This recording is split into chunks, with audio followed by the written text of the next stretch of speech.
Hey YouTube, wanted to make a little video here about my $12 bullet trap I made. Went to Home Depot, bought a 5-gallon bucket and lid. I think that was $5. Also, bought a bag of this rubber mulch. It's 8 cubic feet for $6.50. Well, and then I took the bucket, wasn't sure how well that rubber mulch would work, and I put a couple of pieces of 3/4 inch, I call it fiber board, it's not really plywood, but 2 of those in the bottom of the bucket. You see I had a couple of stray shots that demolished the bucket, but it was just a testing thing I was doing. I was using my Taurus 2-inch 357 mag and my Bersa 380. I had the 380s loaded with Lee 95 grain cast bullets. They're a round flat point. Also shot some Full Metal Jacket round flat points. And I had the 357 loaded up with these cast hollow points I got from PC Bullet Empire, and some 155 grain round flat points I got from Cranky Cletus. These were loaded up with 5.9 grains of bullseye. Both of them, the 155 and the 130 grain. And those, let's see, the 160, well, I had some 160 grainers loaded up too that were mine. And the 155s, 160s were averaging around 982 feet per second out of that 2-inch barrel. The 130s were going 977 feet per second with the same amount of powder. So those were fairly warm 357 Magnums. They were like a middle load on the Lyman 4th edition. But 977 is pretty good for that heavy of a bullet. And I had some 38 specials loaded up with 160 grain bullets. They were doing 705 feet per second. And I also shot at this with a Ruger LCP of my buddies that were doing 869 feet per second. And I think my loads with the 95 grain bullet were doing right at 900 feet per second. Of course, it had a little longer barrel than that LCP. So anyway, I had some interesting results. I had one 38 special that landed here, which was only 4 inches in. I had one 380 here, a little bit deeper. Then I had a jacketed 380 here. Then down here at the 8.5 inch mark, after I had this all filled to the top of the rubber, that's when I started seeing most of the 38 special bullets and the 380s. Then when I got to 9.5 inches, that's when I started seeing the majority of the 38 specials and the 380s. When you get down here to the 13-inch mark, that's where the plywood is. Almost all the bullets that were the 45 ACPs, the 357 Magnums, and surprisingly, 4 of these 380s made it to the bottom, the same penetration as the 45 ACP and the 357 Magnum. That part really surprised me. The 380s would, have the same amount of penetration. And it was kind of neat because they were all just laying on the bottom there, and all they did was actually just dimple it. The rubber slowed it down to the point that the bullets would just dimple it, even the Magnums and the 45 ACPs. So that was really surprising, to me anyway.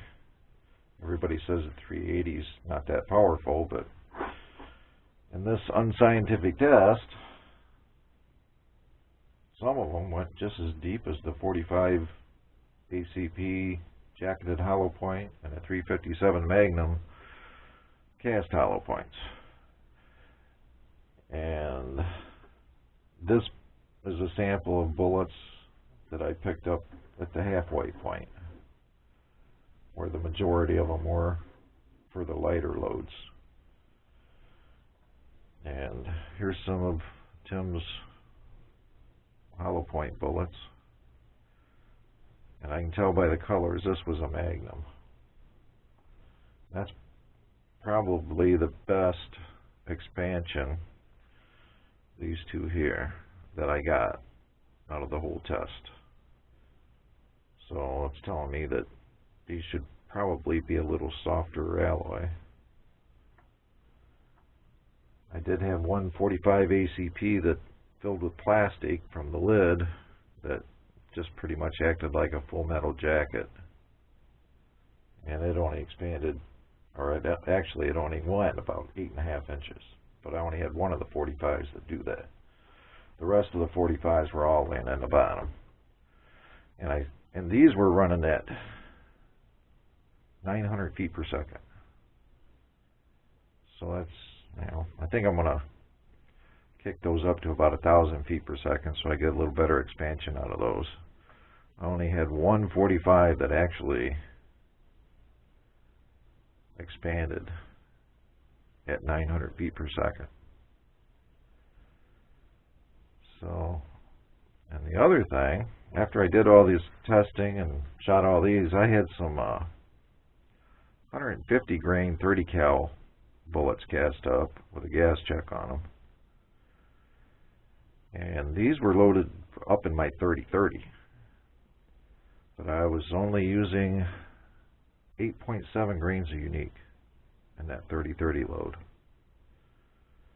And that actually started to expand. That was, I chronoed those, I think those were going 1330 feet per second. So you can basically have a 150 grain bullet going 1330, and it didn't penetrate this bullet trap I made, my El Cheapo bullet trap. So I was a little amazed at that too, that I can get them going that fast. And anyway, this is a kind of a look at what the bullets look like. It kind of skims all the powder coat off of the sides of the bullets, but the powder coat's still there on the base and all that. I think that's just the skimming through the mulch that does that. Anyway, I thought that was kind of interesting how everything worked out on it. There's my Lee 158 grain Tumbleweed bullets. You can see and that's Harbor Freight red. Powder coat's still on the base and on the nose, but it seems to rub it all off of the sides when it goes through the rubber. They were all pretty much consistent that way, even with Tim's his powder coated bullets, and I think he used a much better powder coat, but it's doing the same effect. And anyway, I just wanted to share that with you guys.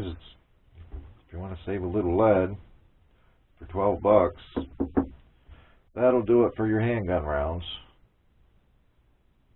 And I would say even for a hot 357 Magnum, because this 30-30 bullet was doing 1330 feet per second. So that would cover most of your handgun rounds as far as 357 Magnum.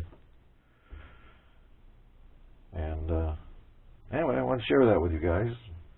If you want to make a cheapo bullet trap that'll catch your lead, Home Depot bucket, Home Depot rubber mulch, $12. And I got all my lead back from that day of shooting, and well, you can take a guess how many rounds was in there. I think I shot over,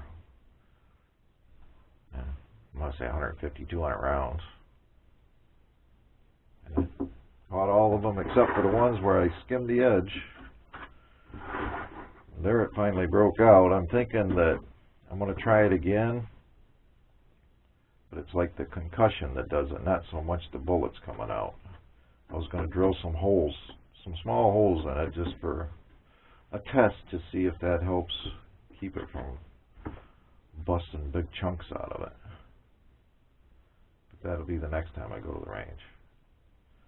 The other thing is, I'm thinking maybe if I can find one of the metal buckets that's about this size, that might be a better way to go, but we'll see. I'll play with it some more and see what we can come up with on the cheap for catching my bullets. And these were all shot at 7 to 10 yards. So that's fairly close for some hot Magnum loads and 45 ACPs and such. And it stopped them. So anyway, wanted to share that with y'all. Hopefully you found that interesting. Bye.